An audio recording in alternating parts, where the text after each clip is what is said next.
ألف لام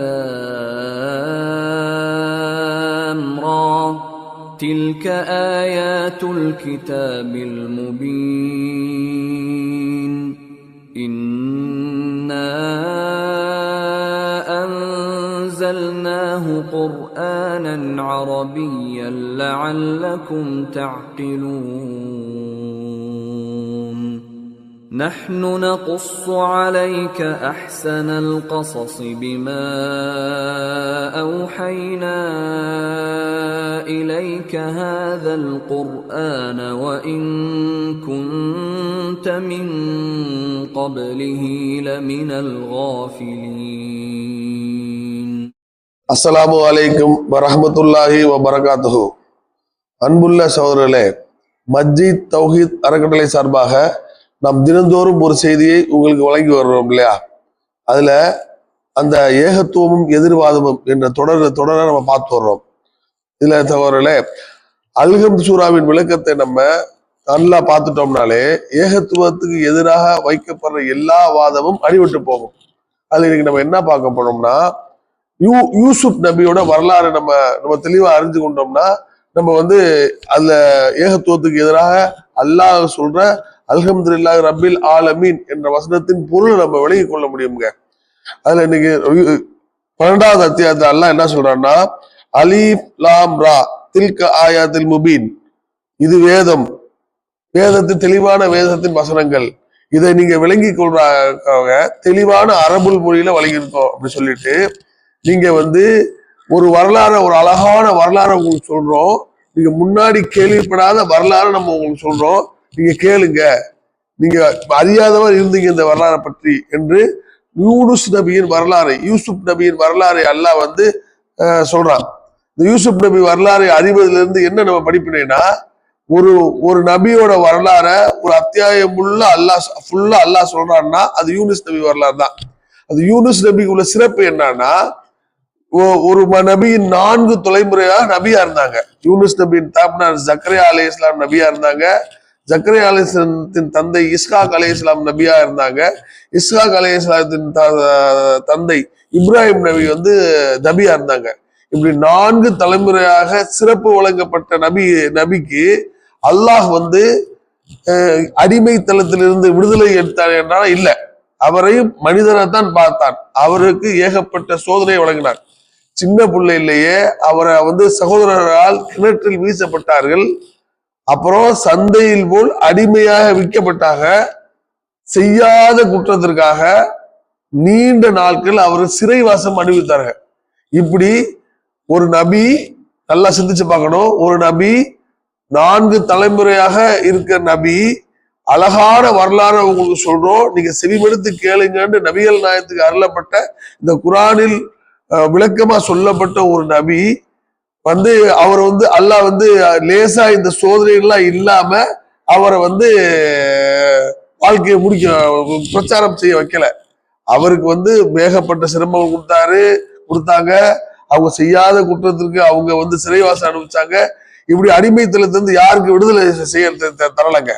இதுல இருந்து நம்ம என்ன விளங்க முடியும்னா, இப்ப உள்ள காலகட்டங்கள்ல நம்ம பாக்குறோம், என்ன பாக்குறோம், ஒரு ஆள் நபியின் தலைமுறை, நபியோட தலைமுறையா இருக்கோம், நாங்க நபிகள் நாயகத்தின் தலைமுறையா இருக்கோம், 47வது 49 39 எப்படி நம்பர் பிடிச்சாங்க தெரியல, நான் எண்ணிட்டு வர்றாங்களான்னு தெரியல, 43 35 82 ஒத்தாளு, இப்படி வரிசையா இத்தனாவது தலைமுறை நாங்க, எங்களுக்கு சிறப்பு இருக்கு, எங்கள்கிட்ட தீட்சை வாங்கினீங்கன்னா நீங்க ஈர உலக நன்மையை பெற்றுக்கொள்ளலாம் என்றெல்லாம் பேசுறாங்க.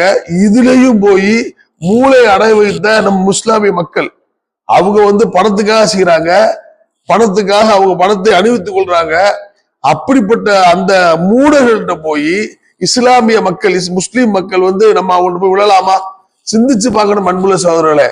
இதுல அவங்களுக்கு இஸ்லாத்துக்கு சம்பந்தம் இல்லாத வேலை, நபியோட முடிய வச்சு வியாபாரம் பாக்குறது, நபியோட எச்சில ஒரு குடுவையில இனத்தையும் அடைச்சிட்டு வச்சு அதை போய் நீங்க பாக்குறீங்களே, நீங்க இதெல்லாம் எப்படி ஒரு நபிக்கே அல்லாஹ் சோதனை கொடுத்து செய்யாத குற்றத்திற்கு அவங்க தண்டனை அனுபவிச்சிருக்காங்கன்னு இருக்கும் போது 35வது 89 மடத்தனமா பேசும் இந்த தீட்சை வாங்குகிற மார்க்க வியாபாரிகள்கிட்ட போய் நம்ம விழுறோமே, அவங்கள்ட்ட போய் தீட்சை என்று வாங்கிறோமே, இதுல எந்த வகையில நியாயம் இருக்குது? நல்லா சிந்திச்சு பாருங்க.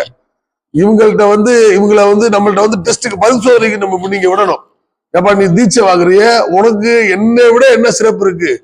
அவரு நம்ம கூட கட்டாந்திரையில படுத்துருவோம், நம்ம கூட கூலோ கஞ்சியோ கொடுத்து வாழ்ந்துருவோம். ஆனா அவரு அந்த தீட்சைக்கு முன்னாரு அவரு என்ன செய்வாரு? அவரு டெய்லி கறி தான் சாப்பிடுவாரு, மாமிசம் தான் சாப்பிடுவாரு. நல்ல சுவையான அறுசுவை உணவு அவருக்கு படைக்கப்பட்டிருக்கும். அப்படிப்பட்ட ஆளா தான் அவர் இருப்பாரு. அவர்கிட்ட போய் நம்ம தீட்சை வாங்கி நம்ம ஈமான பாதிக்க செய்யறோம் அன்புள்ள சோழர்களே. அதனால எந்த கட்டத்திலையும் அல்லாஹ் ரப்புல் ஆலமீன் மனிதனுக்கும் அல்லாஹ்வுக்கும் உள்ள உறவு அடிமை எஜமான் என்ற உறவிலிருந்து எந்த மனிதனும் நபிமார்களுக்கே கொடுக்காத போது இவருக்கு எப்படி கொடுத்திருப்பாரு நம்ம சிந்திச்சு பார்த்தோம்னா இந்த தீட்சை எல்லாம் விழுவோமா? இப்ப எல்லா ஊர்லயும் கிளம்பிருக்காங்க. ஆக அன்பு கவனமா இருங்க சோழர்களே. இந்த மாதிரி தீட்சை செய்யும் தீட்சை செய்யும் அதிகாரம்லாம் யாருக்கு இல்ல இஸ்லாத்துல. அல்லாஹ் என்ன குர்ஆன்ல சொல்றான்னா, நான் உன் பிறரின் நரம்பின் சமீபமா இருக்கிறேன், நீங்க அழைச்சா நான் உனக்கு பதில் அளிக்கிறேன்றாங்க. அப்படிப்பட்ட இறைவன் நம்மோடு இருக்க, நமக்கு இறைவனுக்கும் எந்த எந்த பாலமும் தேவையில்லைங்க. நபிகள் நாயகத்தின் தெளிவான வழிகாட்டுதலை நம்ம பின்பற்றினாலோ, குர்ஆன்ல இருக்க சட்டங்களை நம்ம பின்பற்றினாலே நம்ம மறுமையில வெற்றி அடைய முடியுமே தவிர, இந்த மாதிரி இவங்கள்ட்ட எல்லாம் போய் நம்ம செஞ்சோம்னா, நம்ம ஏதாவது தீட்சை வாங்கினோம்னா நமக்கு எந்த பலனும் இந்த ரெண்டு வாழ்க்கையிலே அமையாது. இந்த உலகத்திலேயே நம்ம நிம்மதியாவே இருக்க மாட்டோம். பாருங்களேன், இந்த தீட்சை செய்யறவங்க பாருங்களேன், அந்த உலகத்துல நிம்மதியா இருப்பானா? ஆனா அவன் தீட்சை கொடுக்கவே இருப்பான். அவன் பாட்டு ஜாலியா ஊரா நல்லா சொல்லலாம், உள்ள விசாரம் செய்து கொண்டு எல்லாம் செய்வான். அவன் மட்டும் போய் தீட்சை வாங்குறன்ற அறிவு இல்லாம நம்ம அறிவை விட்டு திங்கக்கூடிய ஆளா ஆகக்கூடாது அன்புள்ள சோழர்களே.